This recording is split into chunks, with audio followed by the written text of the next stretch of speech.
we're 1,000 feet higher, so we don't look up to Denver. We actually have a better vantage point. That's Denver plus 2.5 hours of traffic, plus they don't have America's Mountain. I grew up in Northgate. Like, really, I had no real reason to go downtown because it was so far away. You can go up north, and I'm anti-north. It's plastic. It doesn't have that humanity that the downtown has, that personal relationship. Something that we hear often is about perceptions of safety or cleanliness that kind of drive back on small business. We had a homeless person light a fire in her vegetable on Monday of last week, smoked out her entire office.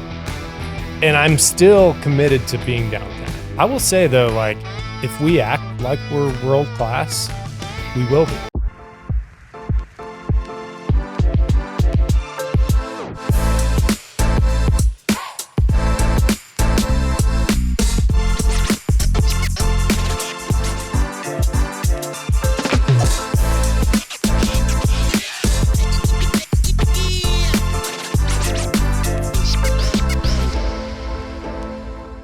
All right, folks. So we want to take a quick minute to introduce our diamond sponsor, Chris Seegers with Exceptional Business Advisors. Do you want to tell us a little bit about your business, sir? Man, a question that we love to ask our potential clients is, do you know what your business is worth? And if you sold your business today, would it fulfill your personal and financial goals? If you're a successful business owner, but you don't know when or how to sell your business, and if you've ever wondered what each additional day in your business is actually costing you, we'd love to chat. If you're ready to spend more time with your family, your friends, or traveling, come sit down with our team, because when you work with exceptional business advisors, we'll help you build a blueprint to sell your business successfully and help you create, capture, and achieve your dream life. Don't wait for the right time. The time's now. Go ahead and scan the QR code or book a discovery appointment at excoadvisors.com. Now let's get back to the show. Welcome back to the COS Business Podcast, number 1 business podcast in Colorado. Well, today we have a very special episode. We're going to do our very first COS Roundtable. I have very great guests for this first quarterly is what we're going to try to do, right, Chris? Absolutely. Roundtable that we're going to be doing. So we have Brother Luck, who's been on. I think it's been about a year since you've been on, brother. No, time flies. I know, man. It's so good to see you again. I've always loved following up and seeing what you're doing in the community. You mean so much to our community, man. So thank you again for all that you do. And I'm excited to have you on this roundtable discussion. So it'll be great. And then we have Chelsea with the Downtown Partnership, Interim CEO of the Downtown Partnership, right? Yep, that's me. Well, thank you for joining us for the first time. Of course. I'm super excited to be here. Yes. And before I lay the whole lay of the land, just want to let you guys know there's like 6 topics that we put together for this. And we'll kind of be going through them systematically, but they'll have like some more broad questions that we kind of go around the table and talk about. And then there's more directed questions for you guys to just kind of fill in your unique experiences of what you do with our community. So the topics are downtown growth and development, local business ecosystem, culture, tourism, and identity, downtown living, accessibility, and experience, collaboration between business and leadership, and then vision for 2030, so the next 5 years or so. And so Chris is going to start us off with the first topic, which is downtown growth and development. Yeah, for sure. And I would say we'll just have both you guys answer, but I'll have you kick it off. What projects or changes are shaping downtown's future? And take it as a business owner's perspective. We have a couple businesses that we office downtown, and so I sit in a pretty similar seat as you. But what do you see that's coming that's going to shape downtown? I think, what I've been able to watch over the course of the last 15 years of being in the market has been one, City for Champions. I mean, that came to the market. I remember advocating for that when Mayor Bach was still in office, and seeing the stadium come to life, the museum come to life, all of these pieces that are just bringing more of a social experience to downtown. I think there's an excitement for what does the future of entertainment in downtown Colorado Springs look like. And to me, that's one of the things that I'm probably paying attention to the most. I love it. Yeah. Kelsey, what about you? I love that answer. I think, kind of looking back before we look forward is a lot of the multifamily development downtown. So really making downtown more of a neighborhood as opposed to a business district. But I don't know if you guys know, but we are actually in the midst, nearing the end of updating our plan of development. So essentially that lays out the roadmap for what's coming downtown and, strategies and goals. And we have a lot of really exciting catalytic developments that are in there. One that is probably the one I'm most excited about, don't tell anybody, is the redevelopment of City Auditorium. So I'm a huge live music fan, and I consistently have to go into other markets in order to get that experience. And so there's somebody that the city's working with to really redevelop that auditorium and bring in really world-class talent and opportunities, and back to that kind of social situation, right? And activation and new opportunities for downtown. There's also this huge creek project that's been announced, has its own nonprofit that's been set up, right? I consistently, if I'm sitting on a patio, I want to be listening to the birds and the trickle of water, right, in the river. I don't want to hear the vehicles as they're going by. And so I just think that is a gigantic opportunity for our downtown. And there's also ones that already started, right? So the Palmer High School redevelopment, right? The historic oldest school, Palmer High School, is our downtown high school. And they're really looking at making the student experience phenomenal, right? World-class experience, and just the opportunity to really integrate, intergenerationally into downtown. So I just think that there's a ton of opportunities that we have coming up in big projects that are going to kind of build off of that excitement that you were talking about. Absolutely. So if you've been here a long time, you think Colorado Springs is changing way too quickly. If you've been here a short time, you're like, why isn't it changing faster? Yeah. So how do you balance the growth and development, preserve the legacy, whatever that means? And a question that we asked Jonna and some other folks is, what does the identity of the city look like over the next 4 or 5 years? How do we build an identity that balances both of those aspects? I don't know if you want to kick it off. I personally feel that that's just like a false juxtaposition between growth and identity, right? Like a downtown is always about its history, but also its next opportunity. And I think we see that across so many projects and eras, right? You think about the Hibbard building, which used to be this multi-story department store, and now it's this mixed use, right? Commercial restaurant with also office use on a huge placemaking project. You're just breathing new life into old and historic and things that really resonate with our past. Another one is the trolley block. So literally the trolley building that used to house the trolleys for downtown. And now it's this incredible food hall that has an upscale restaurant in it. And so I think for me, it's just recognizing that there is always going to be a balance. Also, you're not going to make everybody happy. Some people are going to feel like it's too fast. Some people are going to feel like it's too slow. I think something that I really love about Colorado Springs is you can get a taste of any type of living that you want in this city. You can have the downtown urban dense experience, but you can also have, the half acre of land all the way out to multiple acres of land further east and north. So I just think that there's opportunities for everybody in our city. And the identity of a downtown is always going to be that vibrant cultural core. Identity is such a big conversation within my own brand, within my own team, especially as we're really focusing on what are we trying to say as a restaurant and as a brand. I had a conversation today with my team, and our style of food is we cook food from the four corners. I came to this realization that Colorado Springs is actually the gateway. We are the gateway between the Rockies and the desert. We are the bridge between both of those lifestyles. And there's something so beautiful about that piece.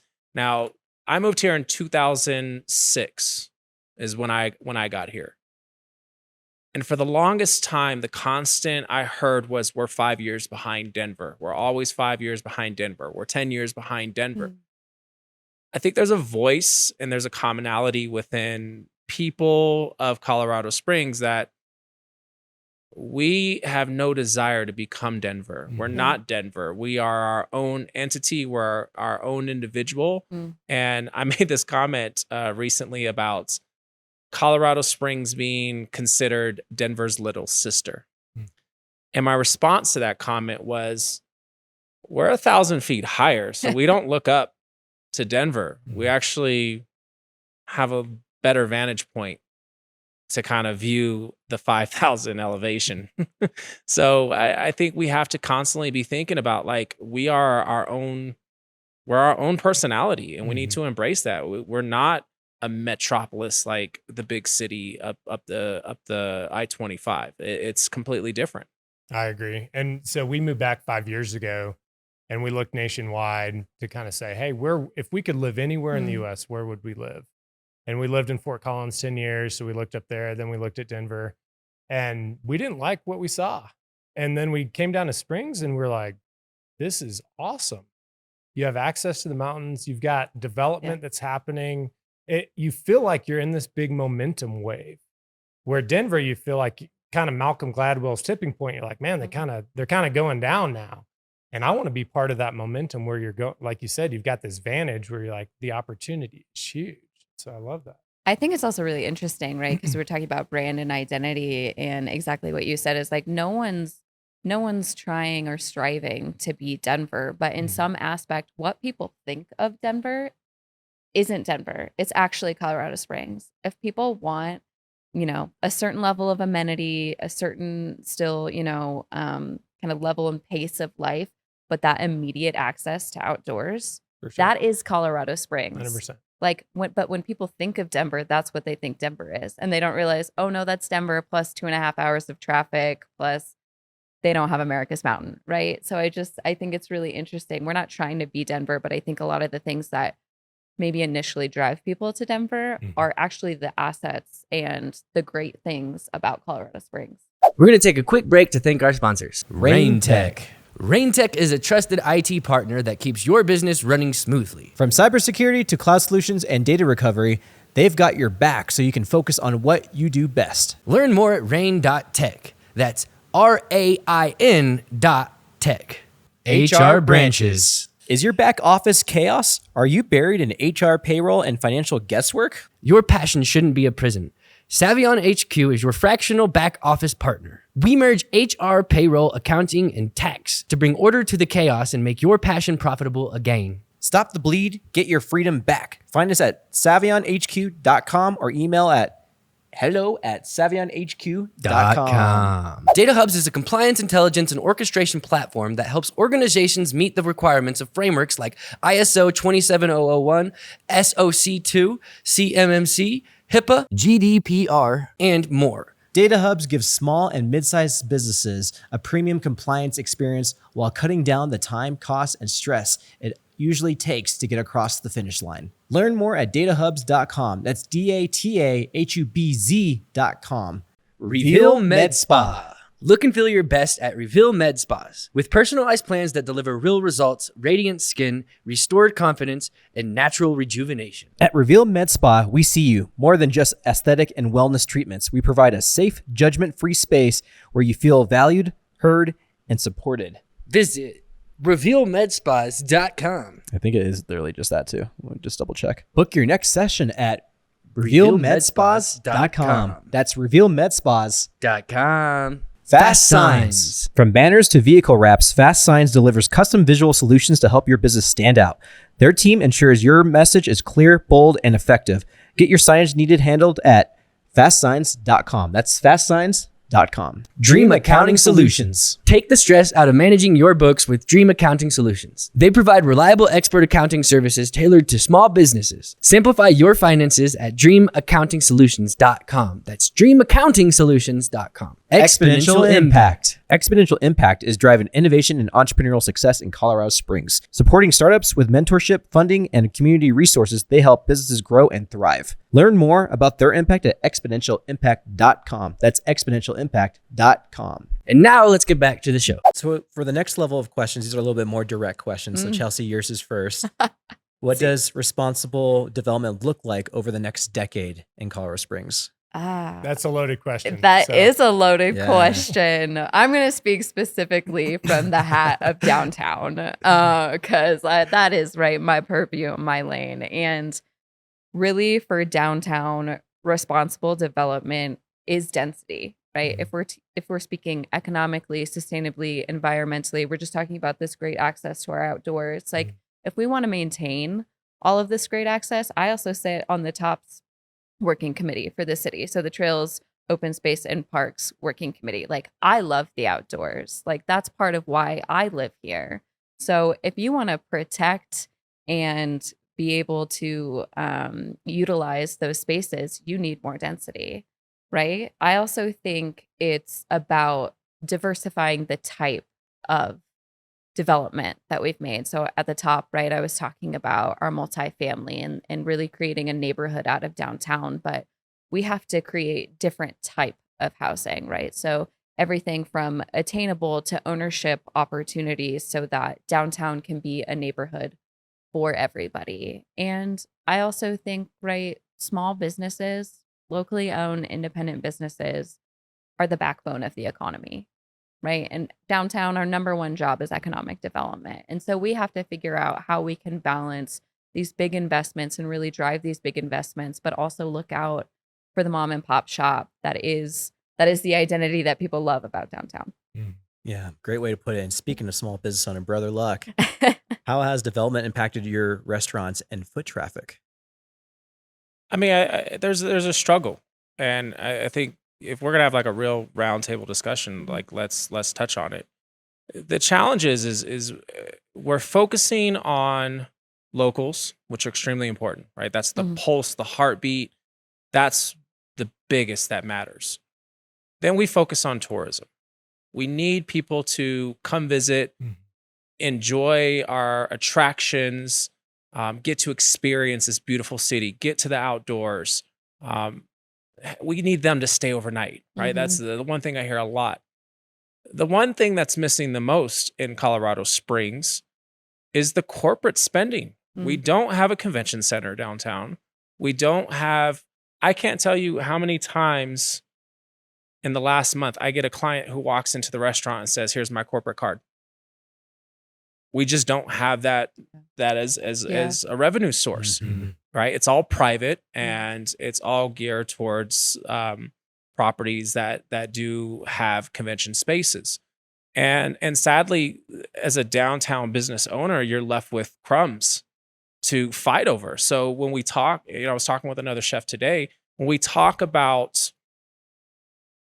the desire for the next level of ambiance, of quality, of experience, when you're only getting the revenue from local and tourism, there's a reservation that's there because of budgetary restrictions.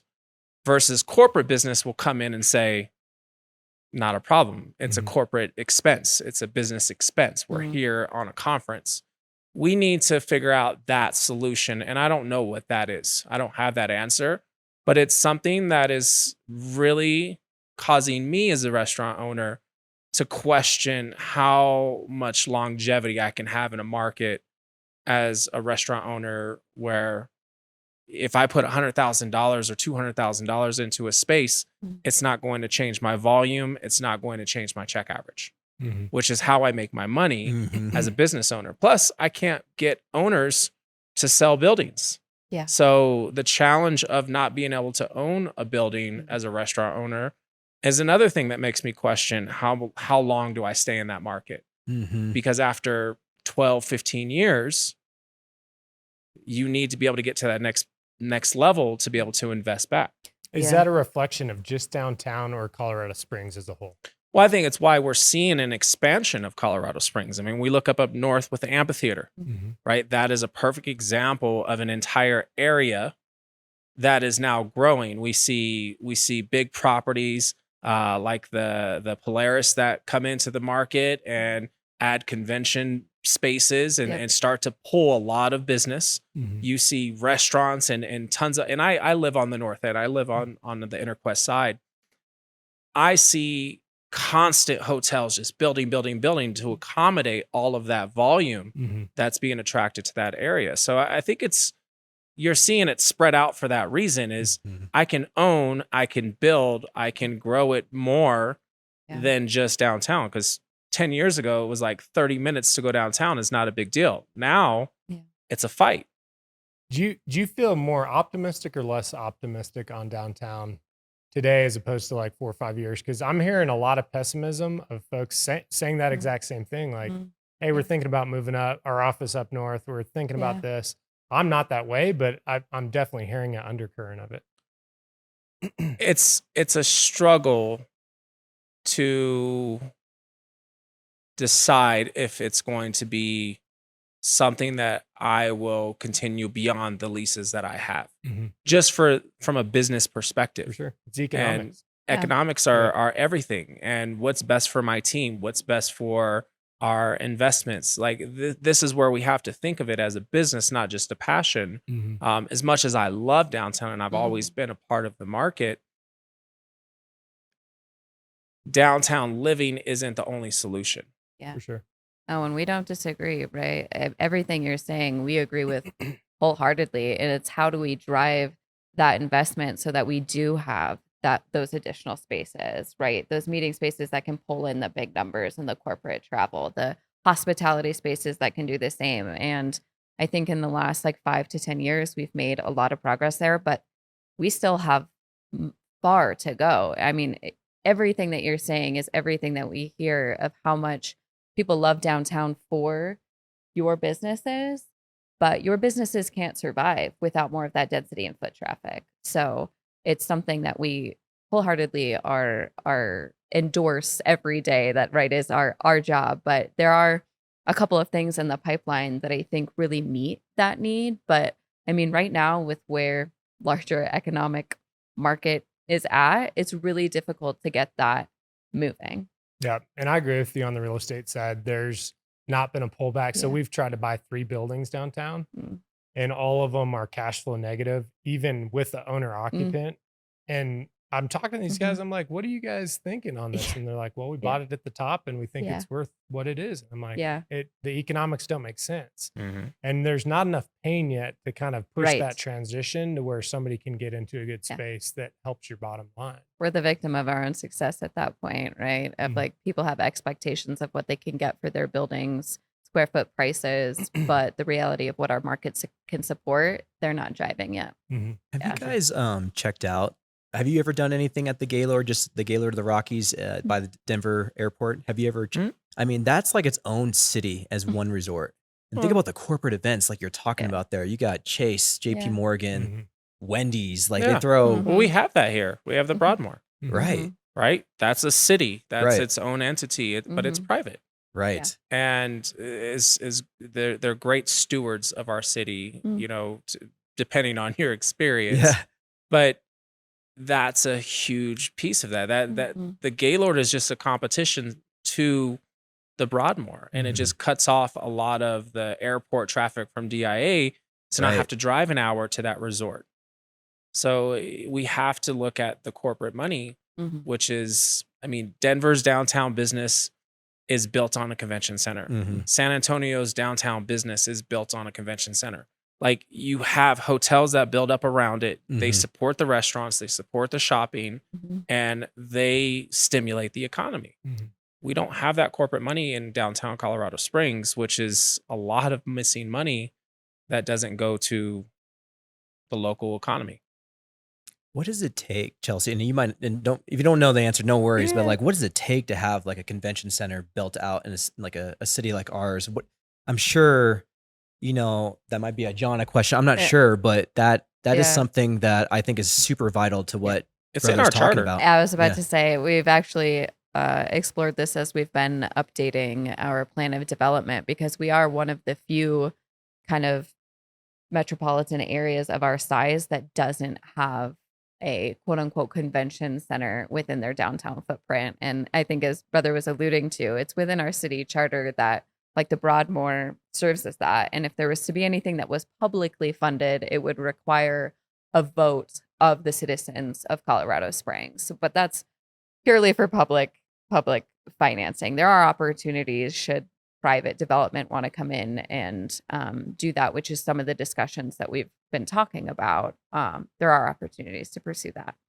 Yeah, good point. Yeah. Well, I'm gonna move over because we have A lot of questions to get through here today, but like I know I can sit on that one topic this whole episode, to be honest with you, because I had a lot of things spur from that. I mean, I was like, man, I want to get to all these, and maybe I can kind of throw it into some of these other questions. So I'm going to do my best here, but I'm going to take it to local business ecosystem, and you're kind of already alluded to these things, especially brother. But I want to do roundtable to you first, Chelsea. What challenges are small businesses facing today? Yeah, I think we've kind of touched on Yeah. a couple of them, but certainly just the rising cost of business in general, right? We've talked about rent, and if you're leasing as opposed to owning your own business, and the increasing cost of that, certainly any sort of regulatory compliance things. And kind of noted earlier, just the larger market forces and consumer sentiment, right? Consumer spending is down in general. I think also specific to downtown, something that we hear often is about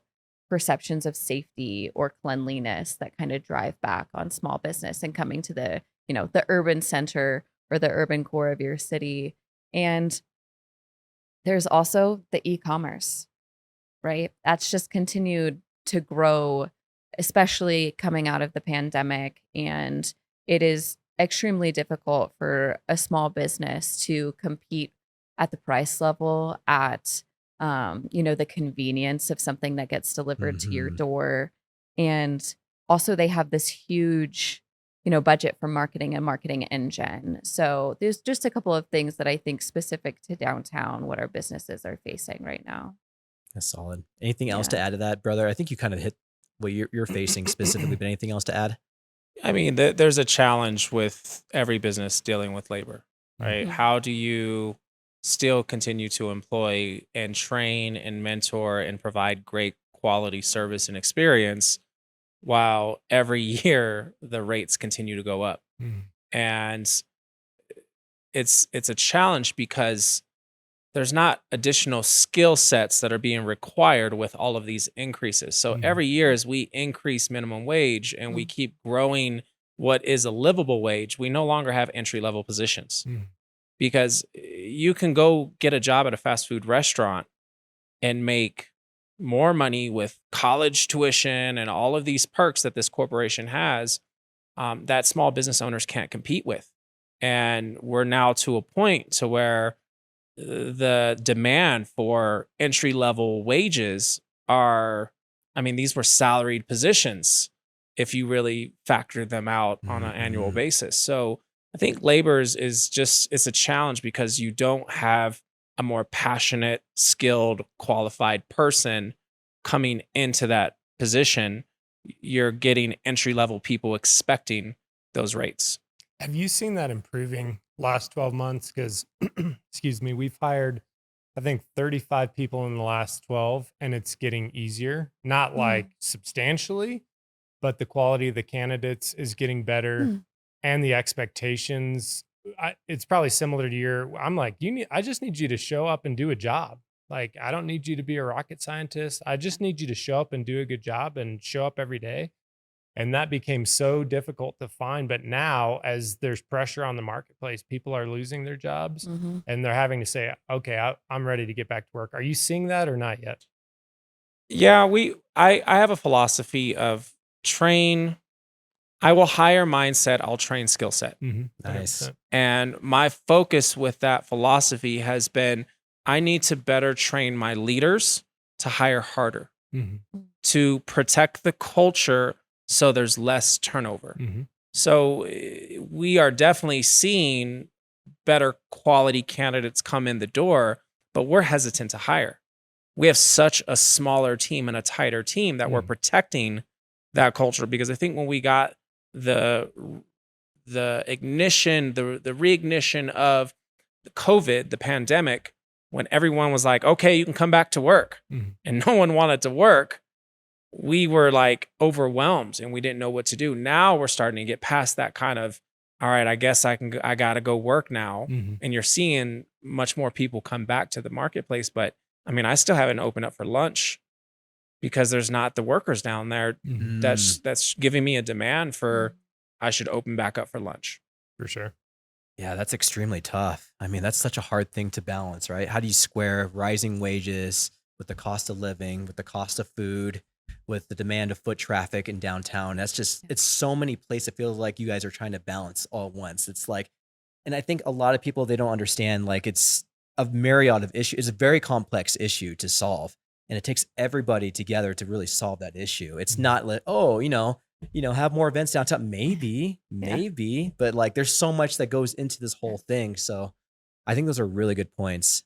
Second point to you, Chelsea, specifically is, how is the downtown partnership supporting economic stability?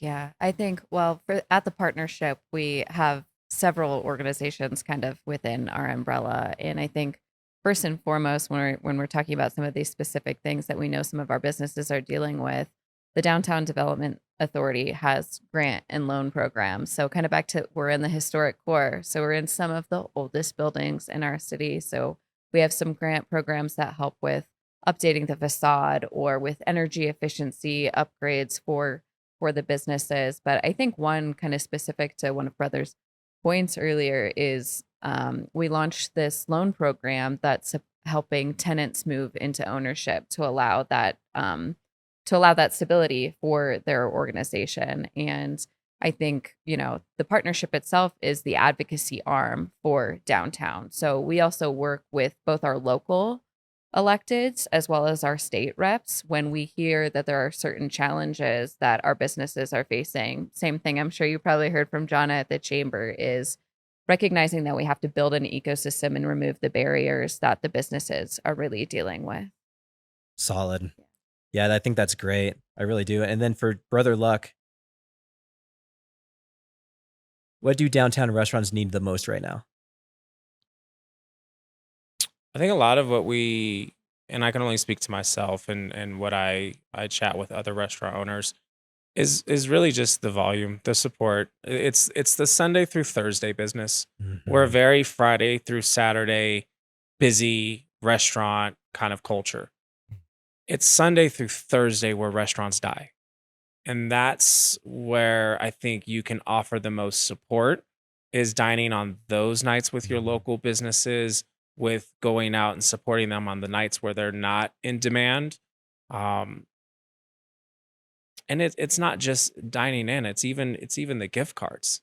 I mean, the gift cards, if they pre-sell them now as a gift to someone else, it's still revenue for that business to help support. So to me, I think that's where I hear the most and also feel the most is, we'd love to see you Sunday through Thursday. We'd like to take a quick break and thank our sponsors. Brightleaf Energy. Brightleaf Energy is revolutionizing how businesses approach sustainability. They're the experts in building decarbonization, bringing collaboration, innovation, and flexibility to every project. Whether you need a strategic decarbonization roadmap or flexible engineering support to scale your team, Brightleaf helps you crush your ESG goals while optimizing facility performance. Learn more at brightleafenergy.com. That's brightleafenergy.com. Junkin Hall. Need to clear out clutter fast? Junkin Hall is Colorado Springs' go-to for same-day junk removal. With the eco-friendly service and a 5-star team you can trust. Visit junkinhall.com to schedule your free estimate today. That's JUNKNHAUL.com. Bolton Co. Executive Coaching. Up feels better than stuck. You know that. But in this market, how do you get unstuck and get ahead as an executive? Our guy JB is an executive coach at Bolton Co. Coaching, where he believes you don't have to change who you are. You just need an injection of effectiveness and a proven competitive edge roadmap for your way up. Head to boltonco.net. That's boltonco.net. Mm-hmm.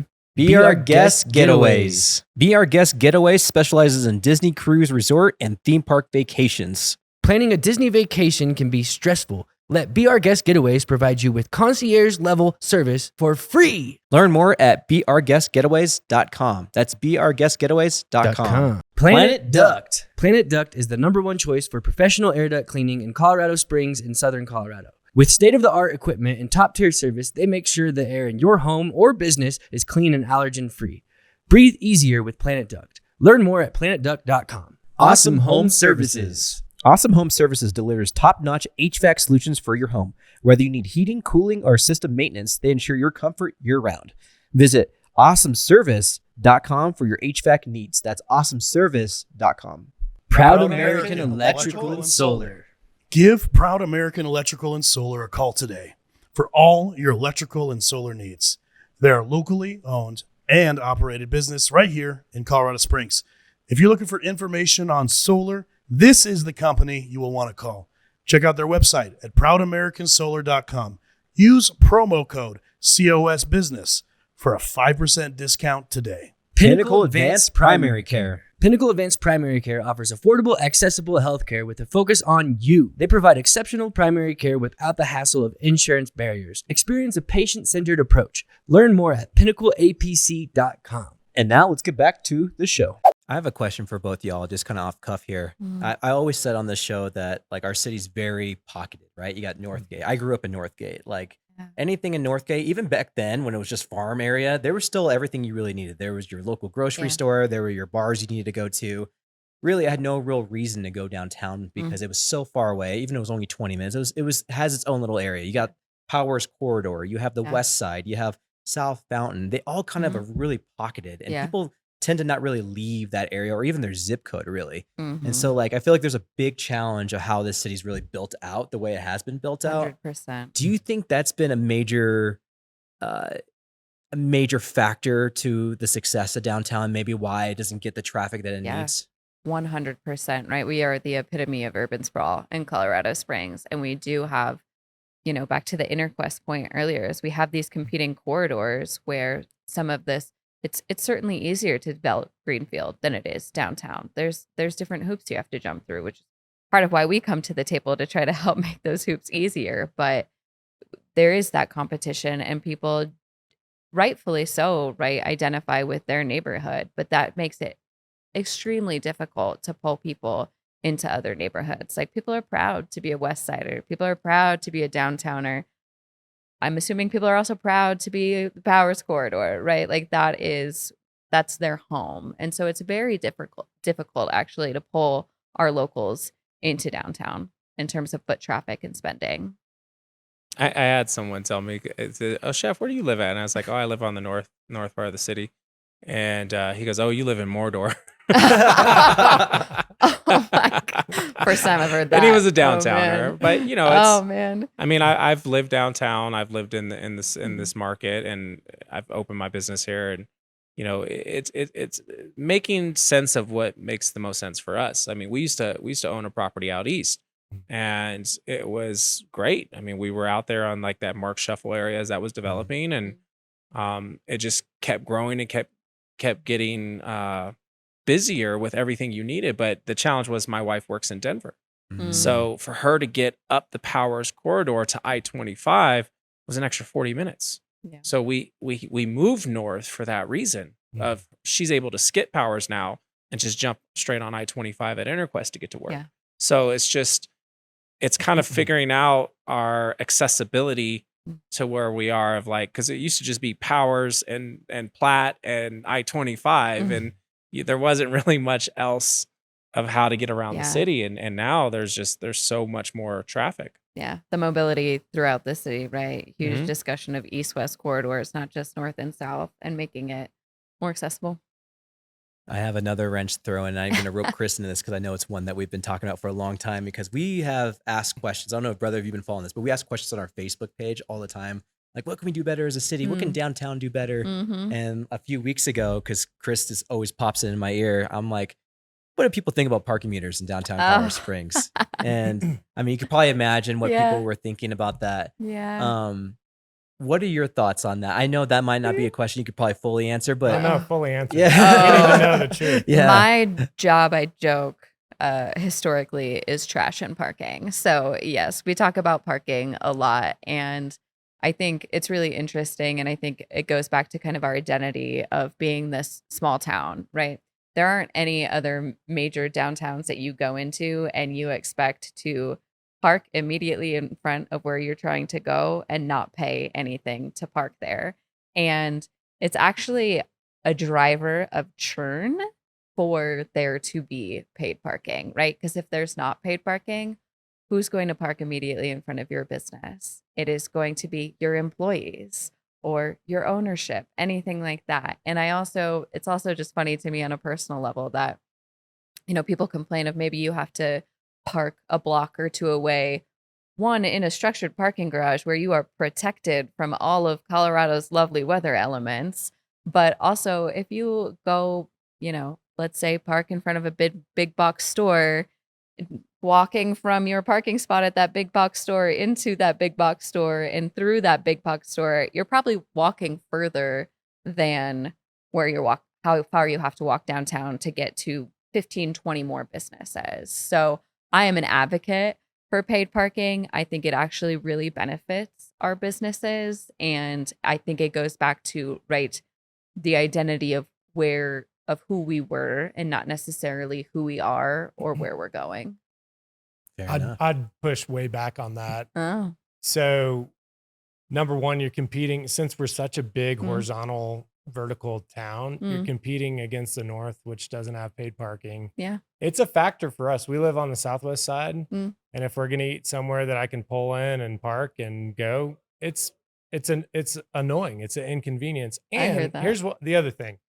The meters rarely work for me. And that's just been my experience. Now I know it might change, for other people, but I would say 1 out of 3 times you slide your thing or try to pull up the app and it doesn't scan. I always talk about the free market is about removing friction, right? For our clients or our customers, we want to remove as much friction as possible. Yeah. Now, I do think there's areas that paid parking should be supported, but we've gone way too far north, way too far south, way too far east, west, to where people, I think, are just like, this is just annoying. And people up north that are friends of ours are the same way. If we say, hey, where do you want to go eat tonight? They're like, let's not go downtown. We got a dick with the parking. So it is a factor. It now, is. I'd love to see the stats on does it make money for the city, which I don't think it probably does. It got 1 million employees working on it. And then does it actually contribute or not to the restaurants or businesses? My gut is no, but I don't know. I could tell you it does. I don't have the specific stats. You'd have to talk to the city about that because it is a city-run enterprise. But part of the revenue that goes into parking does get fed back directly into downtown in terms of enhanced streetscapes. So, the Tejon project that just happened where we're expanding sidewalks, expanding opportunities for outdoor patio dining, a lot of that money and that revenue for a project like that came out of the direct investment of the parking enterprise. So it does kind of go back into opportunities and investments that do support the businesses. We need to find out who runs this and get him on the show. Ah. We got to get to the bottom I got his of this number. thing. Put him in the hot He might seat. be a little mad at me for that, but yeah. All right, let's transition to culture, tourism, and identity. And we may have to bop around a little bit, Yeah. but we're going back to the identity. Are there elements of the downtown culture that we need to preserve? Is this just the culture is going to be a whole new thing as all these new people move into these, apartments? How does this emerge and progress?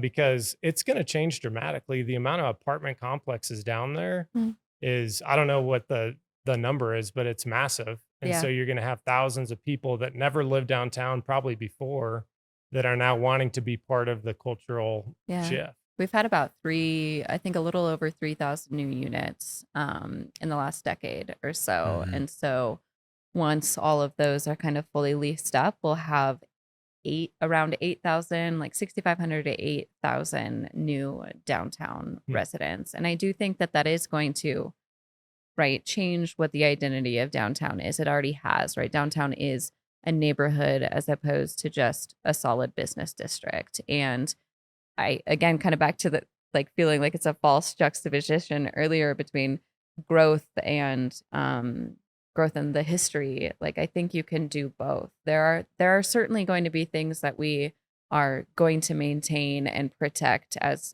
we move forward, but there's also going to be things that are going to change. And I think it's a mixed bag of all the above. And I think really diversifying that creates a stronger ecosystem for our downtown and for our city. What do you think, Brother Luck? Yeah, we push a lot of narrative around promotion of businesses, but I love the history of the things I find out of Colorado Springs. Fannie Mae Duncan. I mean, there's so much amazing things that have happened and other things that are heartbreaking. But I think there's a responsibility for all of us to know the history and share the history, because I catch myself so many times in conversations where someone's only been here for a year, someone's only been here for 3 years, and I'm like, I've been here for 20. So I have to remind myself that not everyone's been here as long as I have and have experienced it, to get to understand all of this stuff that's changed and all these things that were there, or this used to be that. But I think we do a good job, especially in the downtown market, of preservation. Yeah. I mean, the historic, protecting our view of elevation. I mean, that is something that I appreciate the most. Is I don't like going to Denver and being in downtown Denver, because I feel like I'm in any other city. I feel like I'm in Chicago or I'm in LA. Like, I just feel like I'm in a downtown. Right. Our downtown, I don't feel like that. I bring so many celebrity chefs to Colorado Springs, and they go, "This place is beautiful. Wow, look at that view." And I think there's something so important about understanding that as we're talking with people from other markets when they're coming to visit here or consider us, is that there's so much history. I had a reporter who was asking about Michelin, and they were saying, well, America's a very young country. And I actually walked the reporter out of my restaurant, and when I pointed to the mountain, I said, "That's ancient. There's history here that's been here." Before So we us, need to talk about that, because that's the story. That's what gives us our identity. I mean, it's so well put. And like, I like how you said it was like literally the Pikes Peak is like the gateway to the West. I think it's so brilliantly put, and like showing people that, like you said, that's like the awe. Like, do you guys ever come into Colorado Springs when you're flying in and you're just like, man, It's when you see majestic. Pikes Peak, you're like, I'm home. Yeah. I'm home. Every time. And there's just something about that. And like, if we can build the culture around that, I think there's something really special to be had. I think it really is our true identity. I feel like, I mean, we've had a lot of conversations on the show about like, what is our identity? Like, what is the identity? Are we Olympic City, USA? Are we this? Are we that? Like, what are we?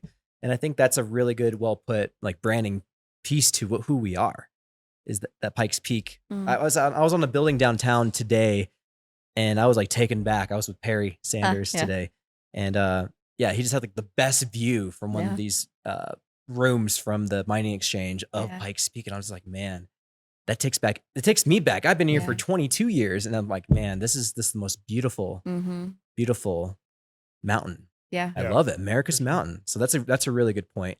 I wanted to talk to you too around culture and identity, and it's not something we include in here, but I know it's something you've been pretty vocal about, but not really able to disclose too much. But talking about bringing Michelin to Colorado Springs, is there anything you want to disclose about that? And I think the reason why, for me, it's not about an accolade. I don't care about an accolade. I've earned thousands of accolades in my career. This is about defining a standard and not being included to even be considered for that standard, which was my issue. When it was brought to the state of Colorado, everyone had an opportunity when it was presented, but it wasn't like a planned conversation. It was like, hey, here's what's available. Do you want it? And it's like, no, we don't have that budgeted. We have a very tight budget, and we're being very strategic in what we're bringing to our city. And we declined, which I understand the business process and thought, and I've had the conversations. As we've watched the success of it elevate Boulder, Aspen, Denver, Vail, it's elevated on a international level of quality. And for us to have a perception of a meat and potato, corporate, chain-oriented, fast food nation type community, that's the perception. I mean, I literally did a wedding proposal on the phone with a couple from Chicago. And they're like, well, we have all of our friends flying in from New York and Chicago and LA, and they're just really concerned about the food.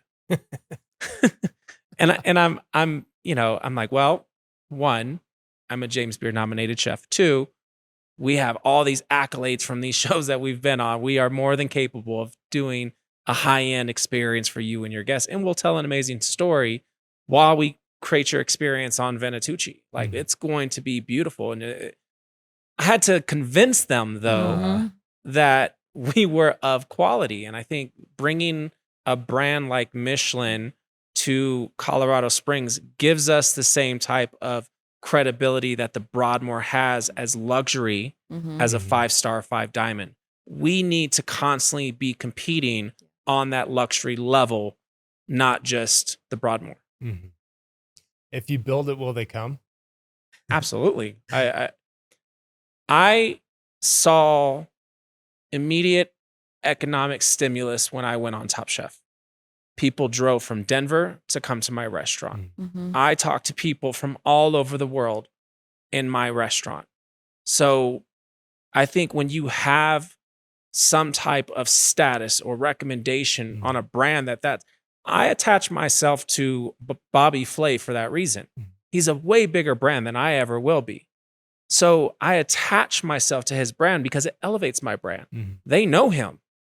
And if they know that I beat him, now they want to come check you out. You have credibility. Mhm. So I think that's my thought process from a brand perspective of Michelin is recognized on an international level as luxury. And if you have an attachment and an endorsement, it's worth going to experience, Mhm. which not just for locals or not just for our tourism. I think Mhm. there's a whole other level of we're going to this Michelin recommended restaurant. Mhm. I think it just goes back to your point about what is our identity, right? What is our brand? Who are we?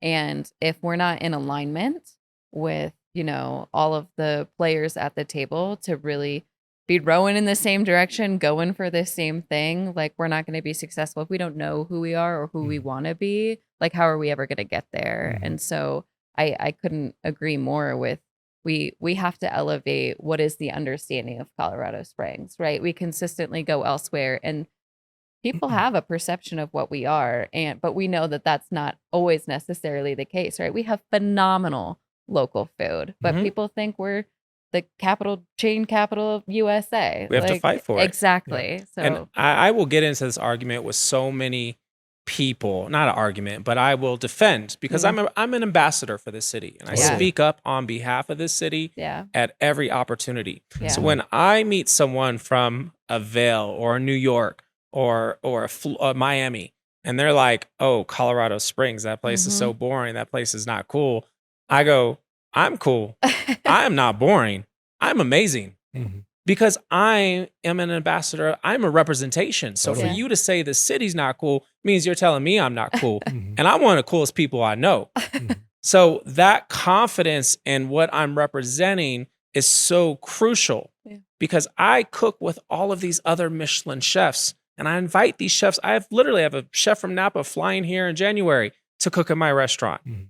Why aren't we being considered for that same type of caliber Mhm. Yeah. or quality? There's no reason. right. I will say though, like if we act like we're world class, we will be. Yeah. And the interesting thing, so I've had 4 of my friends move to Springs without me even being an ambassador in the past 4 years. Yeah.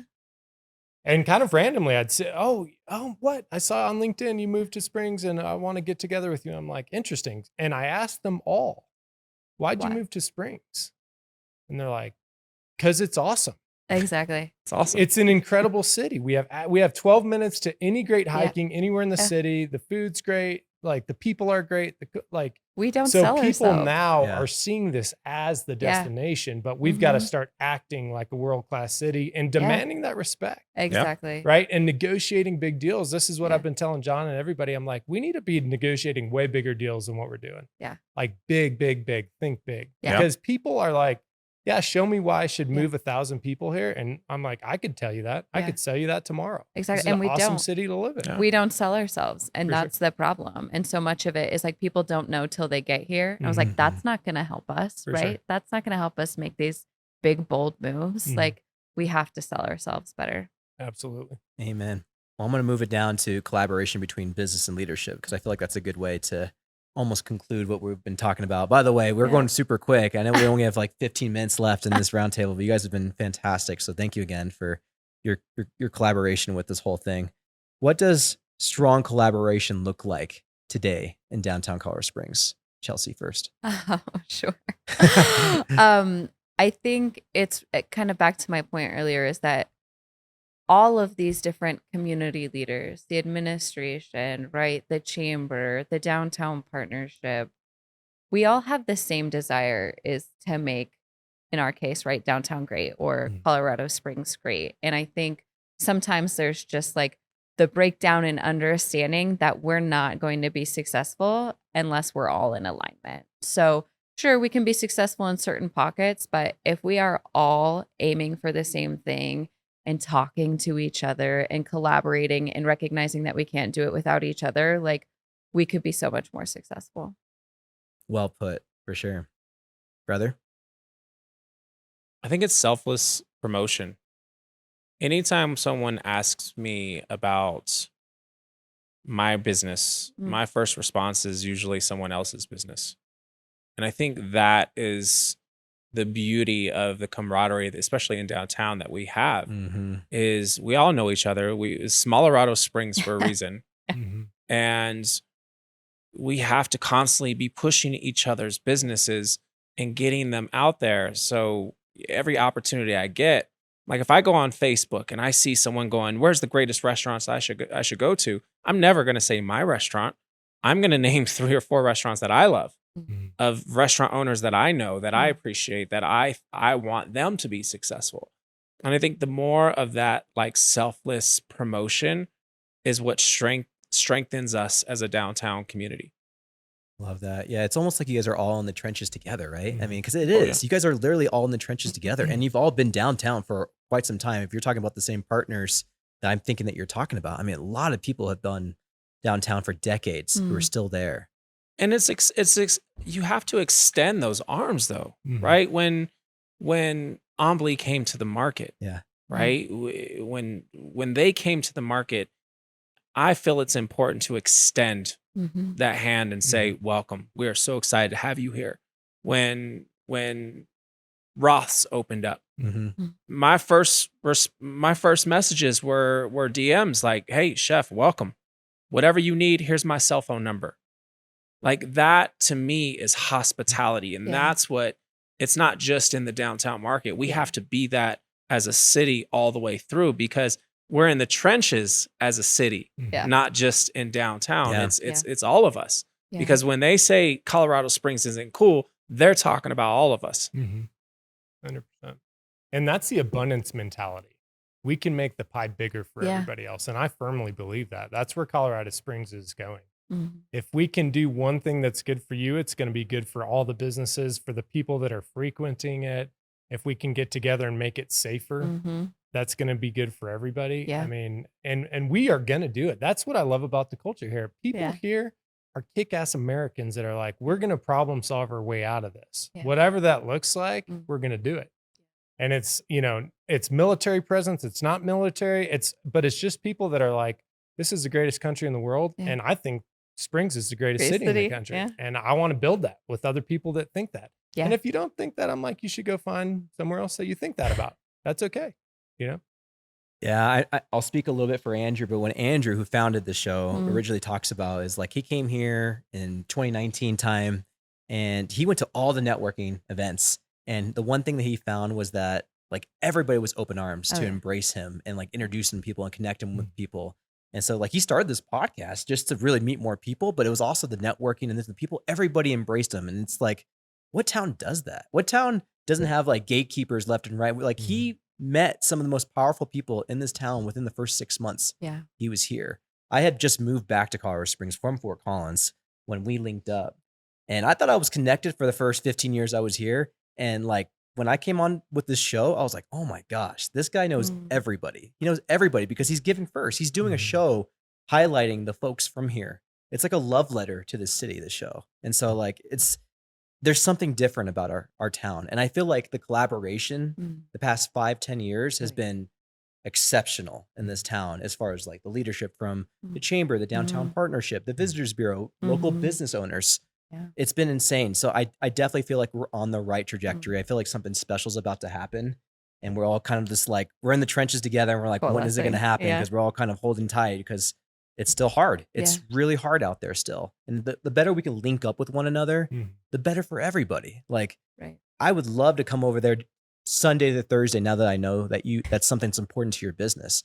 I've already been wanting to do date nights. Like let's just move it to Wednesday instead of Friday. Why not? So I love that point. That's such a great point.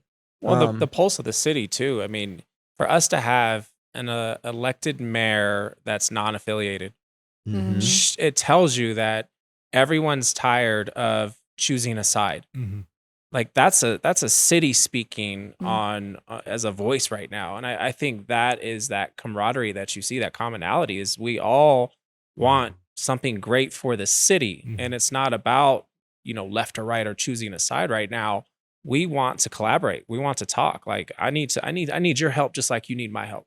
Mhm. I think just kind of bringing it back to honestly where you started, a perfect example of this was City for Champions, right? You had business leaders, you had government, you had nonprofit, you had local citizens all coming to the table, rowing in the same direction for something massive and impactful. And I think that we're gonna have a 2.0, right? We're gonna do something even better and greater and continue to iterate off of that.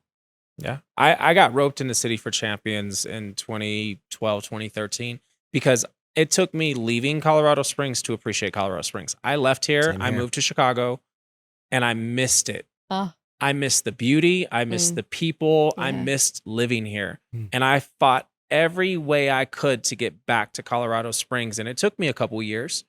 But when I got back, my story as a young professional who moved back here, opened a business, who was trying to create something, Mm. got to that level of, hey, we want you to speak up as a young professional Mhm. and share your story of why you're here, why you're opening a business, why we should invest into the future of the Yeah. city. And it's honestly, I'm so honored to be a part of those stories. But that's what it was, is it took me leaving here to appreciate here. Mhm. What do you think, brother? Like, how can communication improve to better downtown across all entities? We're talking city leadership, we're talking business owners, restaurant owners, anybody who operates at a downtown. What can we do to improve the communication so we're all thriving together? I'm a big fan of getting back to face to face. There's so much Mm. noise digitally right now that it's hard to decipher and trust. And I Mm. think we have to get back to face conversation. As we're watching a lot of re-elections and things of that nature come to the table again, it's forcing face to face. And we have a whole generation that grew up on phones, Mhm. was isolated from school, home, and social, and they don't even know how to talk to each other. Mm. So we have even more responsibility right now to build communication and to build eye contact and handshakes and get back to that part of trust, because that's the only way that something's real. And I think that's, if there's anything that I am telling my team within our four walls, drown out the noise. Mhm. We're not paying attention to the opinions. We're not watching the digital content that is constantly just being thrown at us. We've got to focus on, what is our customer saying to us before they leave? Mhm. How are we at that table? How are we to each other? Like, that's the relationship that matters the most. That's what's the priority right now. Perfect answer. That's great. Yeah, I mean, But watch this podcast. yeah, absolutely. But Good be plug. engaged on this digital platform. It's just so good because I think it's so true. Just to end on your point of like, I think we're getting fire hosed whenever any of us are on social now. It's like, oh, this is wrong. This is blowing up. They're going to war, whatever it might be. It's like, it's constant. And so that's like the news of the day, because we have so much news of the day. It's like, Mhm. hey, did you hear about this country, that country? It's Mhm. like, that's the news of the day. And so I think that's so important, so mission critical to be like, listen, we're here to be the best. Our standards here. This is where we're at. We got to be focused. This is time for us to put up or shut up as a town in so many different facets, as Mhm. business owners, as restaurant owners, as city officials, Mhm. whatever it might be. This is our time. So we have to focus. We have to be on the microphone now. It is that moment for us. So I just think that's such a good point. They And- have to see you. Yeah. And Yeah. what is a better way to drown out the noise than to build community, which is absolutely everything that we're sitting here talking about from, left to right. It's, you have to build community Mhm. to drown out the rest of that noise. Yeah. Yeah. And really, one of the next big phases, the reason we did this is we want to expand this into physical like outlets. So how do we do this and Yeah. get 50 people downtown having the same discussion in a way that's actually going to help the city? Impactful. Yeah. And that's what we've been talking to a lot is authentic relationships. I don't think there's authentic relationships digitally. A lot of people disagree with me, but until you've sat and you've broken bread with somebody and you're looking them in the eyes and you're talking to them and you shake their hands and you give them a hug, that's when you really build that connection. Yeah. And that's what we need to get back to. And COVID blew that apart. It blasted it all apart. And we're all trying to figure out how do we relearn that in different ways. And some of the young people don't know how to do it at all. And they're looking for us, and we're not young anymore. I mean, we used to be. And they're like, hey, now you're the older people that need to show us how to do this. And we've been talking a lot about that. How do we do that as a city with so many different locations to consistently bring people together and have these conversations that lead to action that will be positive for our city? 10 years ago, we would have been sitting at CU or CC or any of the college campuses. This would have been a panel with an entire audience filled up with seats. Mm-hmm. And that was our podcast, right? It wasn't digital. People came to listen to the panels. I would sit on these panels with amazing local business owners like Michael Myers and hear the story of why he created 291. And like, that is what we need to get back to. There's so much power in people getting to experience you. We're doing this really unique thing in our restaurant now where I ask my team to go onto the reservation sheet every night and you pick a table. You pick a table off of that reservation. And when they show up, you give them the option to dine in the kitchen with us. And we put a table in the kitchen and they have no idea. And if they want a private table in the dining room, so be it. We'll pick another table. But the impact of someone dining with us in that kitchen right now, my team is feeding off of that. So, and you can't reserve it. It's our choice. So we're getting the opportunity now to have this one-on-one again with our customer, which, I miss that. That's so good, man. That's such a good idea. I love that. So Chelsea, what does your perfect 5 to 10 years look like for downtown Colorado Springs? Oh, man, I think it's a culmination of absolutely everything that we've talked about, right? Like, I want to see our small businesses thriving, not struggling. I want people to walk in and have to have had a reservation to get a seat at your table. And maybe they're the lucky ones that they get invited back into the kitchen. But realistically, that means all of these catalytic projects that we're talking about have either come to fruition or have broken ground, right? We need to double, triple our foot traffic. We need to have that everyday office worker and the occupancy of all of those people walking around Monday through Friday during the off hours so that you can have your lunch service again, right? It's really bringing in even more of that hospitality and all of the amenities that would make downtown a true neighborhood. It is just absolutely everything A to Z and more of it. Well, our goal, just so you guys know too, is like bring this back downtown. We were Please, born downtown we as a would podcast. love We that. would love to do it in front of a live audience. In fact, I think one of my friends was trying to get in here earlier. He said he'd be here earlier, but I saw him walking around. But like, that's our goal, man. Like, because we want to be, we want to be social. We want to teach people to be social, and not only that, like, we're social animals. Yes. Like, it's embedded in our DNA to be connected. Like, when you were talking about the state of your business, man, I felt your emotions. I was there with you. Like, you took me to a place that I could not be taken on a Zoom call. Yeah. Right. And sure. that's so important, man. Like, it's so important for us to connect on that level, which is why Andrew has always made this like an in-person interview. I mean, we've had people who are like scratch and crawl. Like, they really did not want to come on in person at 6:30 p.m. I know it's like, a hard time. Commitment. It's a commitment. I canceled my first one. Yeah. Did you with me? I had to talk about that, dude. I was like, I got Should have done it in the kitchen. Should have done it in the kitchen for sure. But like, it's worth it, like connecting with you guys. It's so worth it for us. Yeah. For you, man. Next 5-10 years, perfectly for downtown. What does that look like for Brother Luck?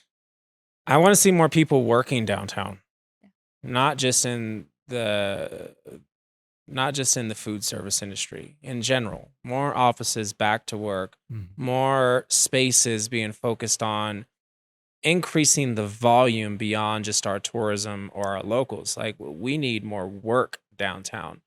That's what I hope to see in the next couple of years, because I think we have an amazing downtown. We have gorgeous views. we have history, we have tons of things that are fun to do. It's a ghost town. Like it's frustrating to see that when there's so much beauty that's there. Mhm. Good point. What about you, Chris? Next Man, 5-10 years. So Don't say free parking. free parking for all. For all. So we're on the north side of downtown. We had a homeless person light a fire in our vegetable on Monday of last week, smoked out our entire office. And I'm still committed to being downtown. Yeah. It's annoying. Yeah. And we've got some big issues, and we need some leadership to step up and make some really, really big differences in what we're doing. We can't do the same things, expect different results, because it's getting worse. But I'm still like, this is the place to be in our city. So any business owner that's watching this, like, you got to find a way to be downtown. Yeah. That's where it's going to be happening. That's where the growth, it's a heartbeat of a city. You can go up north, and I'm anti-north. It's plastic. I've always said that. It's cool. Like, go to Shields. It's great. I love Shields. Go to Top Golf. It's cool. But it's all brand new. It's all plasticky. It's really fun, but it doesn't have that humanity that the downtown has, that personal relationship. We're in this small group of buildings together. Yeah. We're not spread out all over the place. And this is just my personal preference. Yeah. That's why I love it. And I think it's going to resonate with the right people that should be driving downtown that want to be there. So Agreed. I'm excited generally. I mean, we got a lot of problems, but I know we're smarter and we can solve all these problems. Amen. If there's just one problem we can solve downtown that'd make your job a little bit easier, Chelsea, what would that one problem that we can solve as a community be? I think it kind of goes back to perception. And I think that goes across a lot of different areas. Maybe that it feels that like downtown is not safe. Or maybe it's that parking downtown is a hassle, or that downtown is dying. I think, and it goes back to, we need to tell our story better. Like, if I could have people understand your philosophy and have your prerogative and know that coming downtown is going to be such a different experience to going to some brand new big box shiny corporate store in a different corridor, like, and to understand that, like, it truly is the heart of our city, where you're going to find economic opportunity, you're going to find civic opportunity, you're going to find cultural opportunities. Like, that is what I wish every person knew and genuinely understood. What about you, Brother Luck? Have a staycation in downtown Colorado Springs. Instead of going to some other city to go explore, I encourage you to have a staycation. When 2008 happened, I was working at Shy Mountain Resort, and we shifted heavily from corporate business to staycations. And we wanted to attract a lot of Texas, New Mexico, the surrounding states, to kind of get them to stay within the region. And that term stuck with me. So I think if you have the opportunity to do a staycation, do it downtown. Stay in one of our new hotels. Stay in one of our historic hotels. Go explore the shops. Go explore the restaurants. Walk around. Get on a little zip bike, and it's fun. There's a lot of cool stuff in our downtown market. We don't get to experience it because we live here. I was I went to the Brit Pub because I've been trying to support our friend Nova, who's Great. a recurring guest on the Yeah. show too as well. And I saw the downtown. I think it was a downtown partnership, like a coupon, like Our booklet. coupon book, yeah. And it was so awesome. I'm like, man, this is so great. And it had I was looking like all y'all's places that are on there, yeah. and I was like, man, this is really great. Yeah. I want to give this to all my friends, even if that's just a Christmas gift Yeah. for my friends, because it was so great. Do you want to talk a little bit about that? Yeah, certainly. I mean, holiday season is such a big thing for our small and locally owned businesses. And we do a ton of marketing and promotion to really drive people downtown during the holiday season, because that could make or break a business for the rest of the year, is genuinely the holiday season. So we do a holiday coupon book every year. This year, I think we gave out over 12,000 copies. It's got over That's awesome. 100 offers from different, again, local, downtown, restaurants, retailers. I'm talking like you can get 10% off something at Colorado Co-op, or I don't know what Nova's offer was in it, but it just, I think, opens up people the opportunities that downtown offers that people maybe don't realize. And there genuinely is something for everyone. And who doesn't love a coupon to bring them downtown? So Yeah. Well, we were doing a guys' night on Friday, so I'll make sure to drop by the way. You said is there any mocktails at 4, by the way? Anything like Tons. that? Dude. My entire team started creating mocktails because I went sober. And they were so good. They were like, we're just going to put them on the menu. And now there's an entire experience around mocktails. And whether that's products we purchase or that's stuff we make in house, there's just such an amazing market now for non-alcoholic spirits that exist. And Yeah. I know as someone who just wants to have something in my hand when I'm being social and not just be the sugary based drink or soda water, I think there's something really special about it. I mean, that was the whole point of what we did with the Sober Soiree. It was a 300 people sold out event for 3 years in a row of an evening of mocktails. Love it. And Chelsea, is there anything we can do as a platform to help you guys out with what you're doing with the Downtown Partnership? Please let us know, or if you know off the top of your head.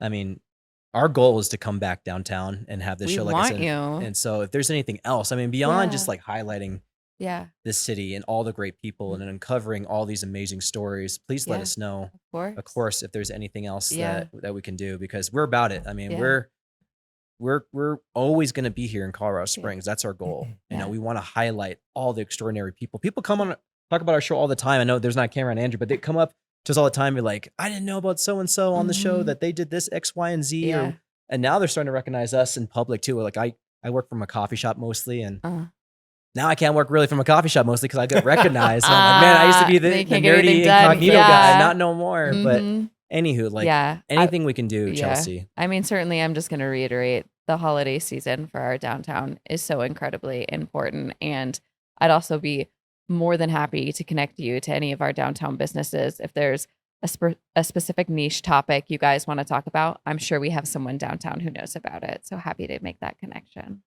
Love it. Well, this has been fantastic. Is there any other questions for you, sir? Man, I would just say for all of our listeners, like, don't shop at a chain. Come downtown, pay your parking. Even though I'm anti-parking, maybe they'll give you free parking for your shopping. I don't know. Come downtown, have a good lunch or a dinner, spend your money downtown. What's that? Oh, sorry. Yeah. So I mean, everybody who's here, like, get after it. Like, let's support our downtown. Come down, check it out. I agree with the staycation. Stay at Kinship or somewhere. It's going to be an amazing experience. Walk to a coffee shop, go to Loyal, go get dinner with Brother Luck. Like, I guarantee you're going to be blown away. Guaranteed. There's something for everyone downtown. 100%. Absolutely. Well, the mining exchange, I think, went through a whole renovation. Oh God, it's gorgeous now. Around there. Yeah. They have like that Las Vegas scent going on. I'm like, it smells like Vegas in this sucker. They have a signature scent when you walk in. It does not smell like Las Vegas. It smells much better. Shout out for the mining exchange. It smells much better. Yeah, for sure. Well, there's your camera right here, Mr. Brother Luck. Where can we find you? Yeah, you can check me out at Chef Brother Luck across the board. chefbrotherluck.com, any of our social media platforms. And if there's anything I would just suggest to you is when it comes to restaurants, Sunday through Thursday, we'd love to see you. And also January's coming. December, most restaurants are busy with December, right? Holiday parties are abundant.